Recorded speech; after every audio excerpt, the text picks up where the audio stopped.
Hello dear student, कैसे हैं आप? उम्मीद है ठीक होंगे। आज एक बार फिर यूट्यूब के NIC स्टडी चैनल पर आपका स्वागत है। डियर स्टूडेंट्स, आज हम class 6, 7th, 8th English grammar के बारे में कुछ अध्ययन करेंगे, जिसके अंतर्गत मैं आपको टेंस के बारे में बताऊंगा। आप स्क्रीन पर देख रहे होंगे, आपके सामने एक चार्ट है। मैं धीरे धीरे उस पूरे चार्ट को बताने के बाद फिर आगे की तरफ जो है हम बढ़ेंगे। डियर स्टूडेंट्स, सबसे पहले आज हम देखते हैं कि काइंड्स ऑफ टेंस, यानी टेंस के प्रकार। टेंस कितने प्रकार के होते हैं? काइंड्स ऑफ टेंस यानी टेंस के प्रकार।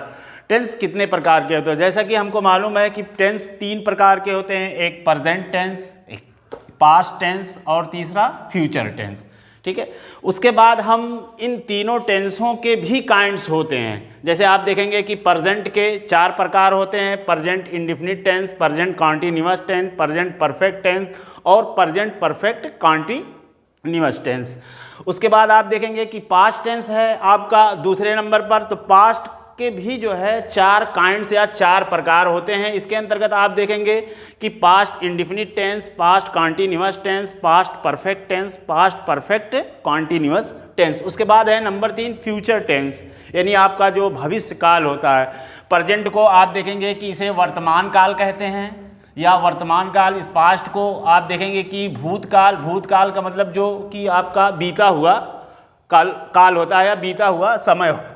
और फ्यूचर यानी भविष्य। भविष्य का मतलब होता है या भविष्य का जो अर्थ लगाया जाता है वो आने वाला। ठीक है, तो आप देखेंगे फ्यूचर के भी जो है 4 काइंड्स, यानी फ्यूचर टेंस के भी 4 प्रकार होते हैं। देखेंगे आप नीचे आपके जो है क्या कहते हैं स्क्रीन पर कि future indefinite tense, future continuous tense, future perfect tense और फ्यूचर परफेक्ट कॉन्टिन्यूअस टेंस। तो डियर स्टूडेंट, ये होते हैं आपके काइंड्स ऑफ सेंटेंस। आप इसको बहुत ही गौर से और बहुत ही ध्यान से जब देखेंगे तभी आप इस चीज़ को जो है जान पाएंगे, समझ पाएंगे।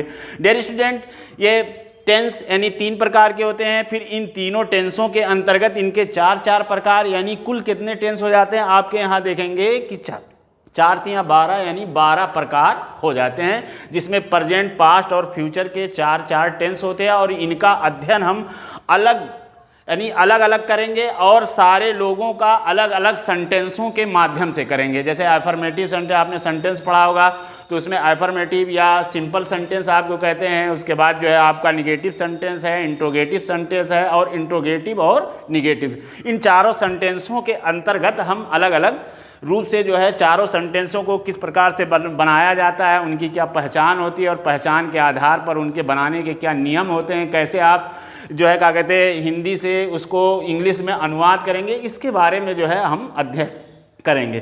तो आइए डियर स्टूडेंट, सबसे पहले हम शुरू करते हैं प्रेजेंट इंडेफिनिट टेंस। आप देखेंगे कि आपका जो पहला टेंस है प्रेजेंट इंडेफिनिट टेंस सबसे पहले, और मैंने यहाँ भी डाल दिया है कि प्रेजेंट इंडेफिनिट टेंस। ठीक, अब अगर मान लिया जाए कि 2-3 वाक्य मैं यहाँ हिंदी में बोर्ड पर लिख देता हूँ, तो आप कैसे जानेंगे, और आपसे पूछा जाए कि आप कैसे जानेंगे कि इसमें ये प्रेजेंट इंडेफिनिट टेंस कौन सा, या मैं पूछूँ इसमें प्रेजेंट इंडेफिनिट टेंस है, तो आप किस आधार पर या किस बेस पर आप ये बताएंगे कि प्रेजेंट क्यों? क्योंकि आप जानते हैं कि जब तक आप उसको पहचानेंगे नहीं कि उसकी पहचान क्या होती है, तो आप उन सेंटेंसों के बीच से प्रेजेंट इंडेफिनिट टेंस को छांट नहीं सकते। जैसे मैं लिख दूं कि वो गया, वो जाता है, वो जाएगा। ठीक, अब तुमसे कहा जाए कि इसमें प्रेजेंट इंडेफिनिट टेंस क्या है? प्रेजेंट इंडेफिनिट टेंस वो प्रेजेंट इंडेफिनिट टेंस क्या है?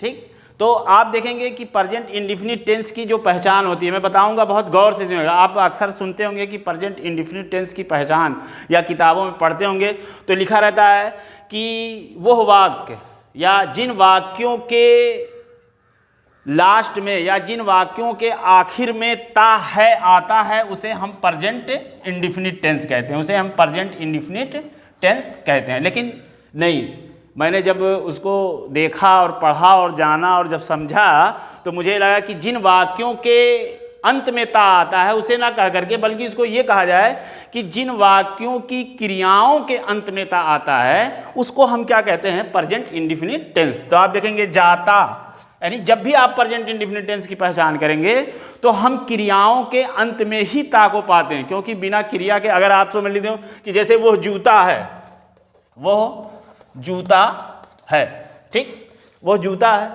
तो क्या ये प्रेजेंट इंडेफिनिट टेंस है? अगर प्रेजेंट इंडेफिनिट टेंस है तो क्या आप इसे प्रेजेंट इंडेफिनिट टेंस के जो नियम होते हैं उस नियम के अंतर्गत सॉल्व करेंगे? इसे आप प्रेजेंट इंडेफिनिट टेंस के नियम के अंतर्गत सॉल्व नहीं करते।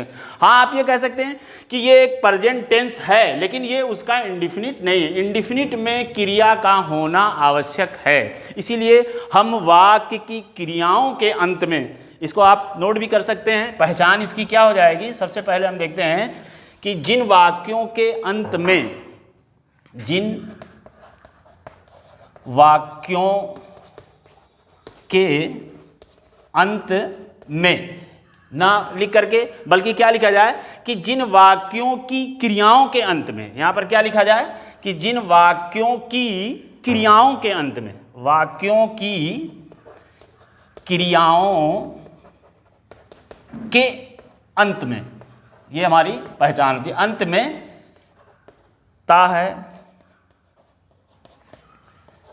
ती है, ते है, ताहूं आदि शब्द आए। ता है, ती है, ते है, ताहूं, यानी किसके अंत में? ये होना चाहिए कि क्रियाओं के अंत में। जैसे मैं कोई भी वर्ड लिखता हूं, कोई भी सेंटेंस लिखता हूं, जैसे वो स्कूल जाता है, ठीक है, तो आप देखेंगे जाता यहाँ आपकी क्या है, एक वर्ब है, यानी क्रिया। वर्ब उसी को कहा जाता है जिससे किसी काम का होना पाया जाता हो, या ये कह दिया जाए कि जिसके प्रयोग से वाक्य का अर्थ स्पष्ट हो जाता है, उसी को हम क्या कह सकते हैं कि क्रिया कैसे। लेकिन अगर यही मैं लिख दूं कि वो जूता है, तो इसके भी आप देखेंगे कि ता है आता है, लेकिन इसके अंतर्गत क्रिया नहीं है। और वो जूता है एक ऐसा सेंटेंस है जिससे हमें उस वाक्य का अर्थ भी नहीं पता, पूरी तरीके से स्पष्ट नहीं हो सकता है। आप क्लियरिटी नहीं उसमें कह सकते कि वो जूता है, यानी वो संभावना है कि जूता नहीं भी हो सकता है। तो इसलिए आप देखेंगे कि प्रेजेंट इंडेफिनिट टेंस की जो पहचान होती है, उस पहचान में वाक्य की क्रियाओं के अंत में ही ता है, ती है, ताहूं आदि शब्द आता है। अगर इस प्रकार से इसकी डिफिनीशन को समझा जाए या इसकी पहचान को, तो वो ज़्यादा बेहतर होता है। वाक्य के अंत में जो है क्या कहते हैं, जो डिफिनीशन या पहचान बताई जाती है, वो पूरी तरीके से सही नहीं होती है।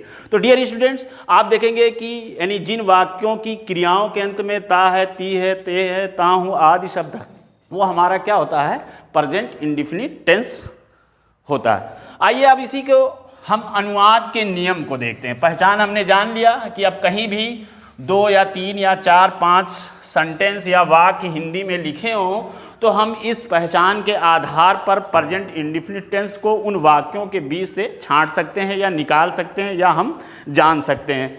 तो आइए हम देखते हैं कि पहचान के बाद जो हम देखते हैं कि अनुवाद के नियम। आप देखेंगे कि अनुवाद के नियम, अनुवाद के नियम, ठीक।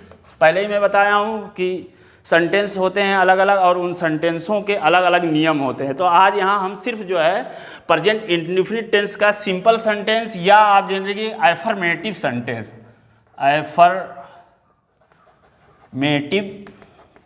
एफर्मेटिव सेंटेंस, वैसे में इसको हम कह सकते हैं कि साधारण वाक्य, ठीक, या सिंपल सेंटेंस भी कहा जाता है, एफर्मेटिव सेंटेंस भी इसको हम कह सकते हैं, ठीक है। तो साधारण वाक्य के बारे में हम जानेंगे और कैसे हमने, देखिए डियर स्टूडेंट, साधारण वाक्य प्रेजेंट इंडेफिनिट टेंस के अंतर्गत जो है जो भी होते हैं उसको सॉल्व करने के 2 नियम बताए जाते हैं, ठीक है। अनुवाद के जो नियम होते हैं उसके अंतर्गत 2 नियमों को हम जो है क्या करते हैं, देखते हैं। सबसे पहले हम देखते हैं कि हमारी जो है क्या कहते हैं, सबसे पहले हम देखते हैं कि ही, शी, इट और सिंगुलर नंबर। आप देखेंगे सिंगुलर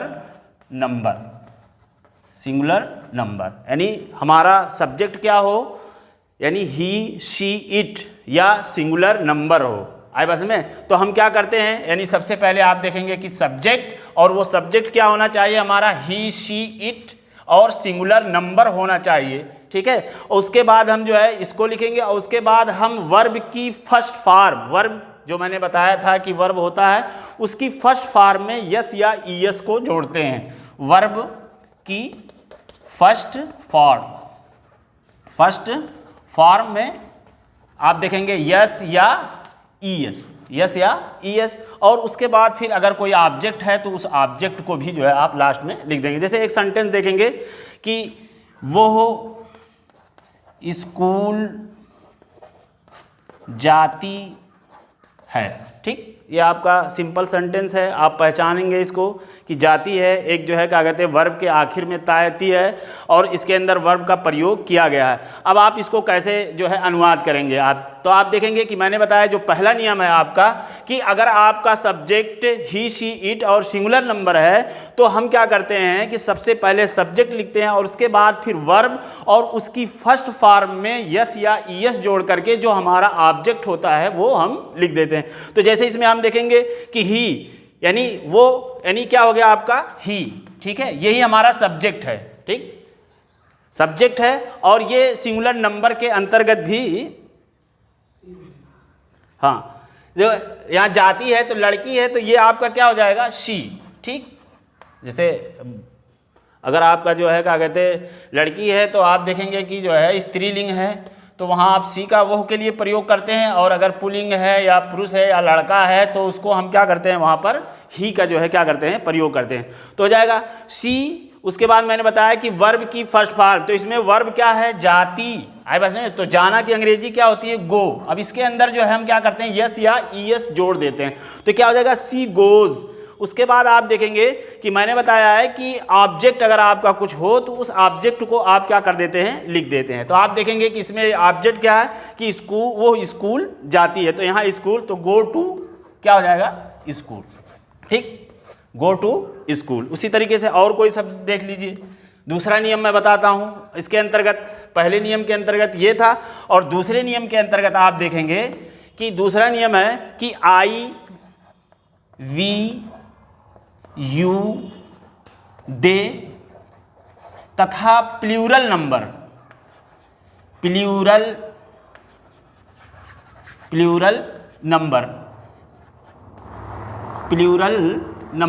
ठीक है।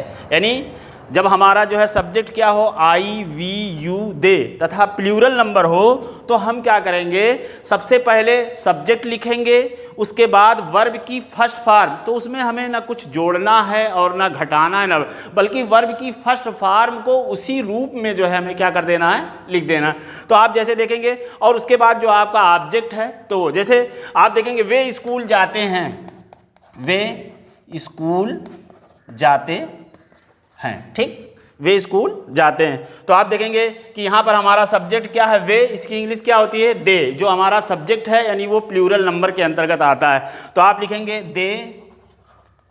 उसके बाद फौरन बाद आप क्या करेंगे कि वर्ब का प्रयोग करेंगे और वर्ब की फर्स्ट फॉर्म को उसी रूप में लिख देंगे, उसके अंतर्गत आपको कुछ बढ़ाना और घटाना है, तो दे गो टू स्कूल, जो आपका ऑब्जेक्ट है स्कूल उसको आप लिख दें। तो इस प्रकार से हम क्या कर सकते हैं कि अफर्मेटिव सेंटेंस या साधारण वाक्य को अनुवाद करते समय प्रेजेंट इंडेफिनिट टेंस के अंतर्गत हम इन दो नियमों का जो है क्या करते हैं प्रयोग करते हैं। पहला नियम मैंने बताया कि ही शी इट सिंगुलर नंबर के साथ हम जो है क्या करते हैं सब्जेक्ट और सब्जेक्ट के बाद फिर वर्ब की फर्स्ट फॉर्म में यस या ईएस जोड़ करके उसके बाद ऑब्जेक्ट का प्रयोग करते हैं। दूसरा नियम बताया कि आई वी यू दे तथा प्लूरल नंबर के साथ जो है हम क्या करते हैं कि सबसे पहले जो है सब्जेक्ट और सब्जेक्ट के बाद फौरन बाद जो है हम क्या करते हैं वर्ब की फर्स्ट फॉर्म उसको उसी रूप में लिख करके और उसके बाद ऑब्जेक्ट को जोड़ देते हैं। तो डियर स्टूडेंट, मुझे उम्मीद है कि आज आपने प्रेजेंट इंडेफिनिट टेंस के अफर्मेटिव सेंटेंस को